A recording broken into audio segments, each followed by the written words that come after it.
Hi అండి అందరికీ. పిండి రుబ్బకుండా నానబెట్టకుండా రాగి పిండితో ఇన్స్టెంట్గా ఒక బ్రేక్ఫాస్ట్ రెసిపీ చేసి చూపిస్తాను.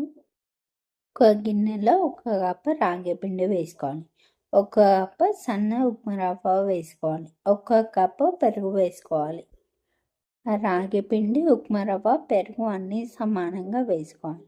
ఒక కప్పుతోనే వేసుకోవాలి. ఇప్పుడు కొన్ని వాటర్ పోసుకొని కలుపుకొని పెట్టుకోవాలి.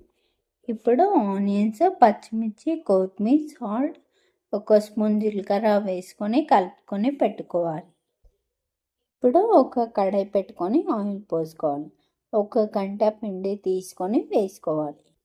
క్యాప్ పెట్టుకొని ఫ్రై చేసుకోవాలి. ఒక సైడ్ ఫ్రై అయ్యాక ఇంకో సైడ్ తిప్పుకొని సైడ్స్కి ఆయిల్ పోసుకొని క్యాప్ పెట్టుకొని ఫ్రై చేసుకోవాలి. ఇవి ఫ్రై అవ్వడానికి కొంచెం టైం పడుతుంది కాబట్టి కొంచెం చూసుకొని ఫ్రై చేసుకోవాలి. 2 సైడ్స్ మంచిగా ఫ్రై అయ్యాక ఇంకో ప్లేట్లోకి తీసుకోవాలి. అలానే పిండి మొత్తం చేసుకోవాలి. అంతే అండి, రాగి బందోస రెడీ అయ్యాయి.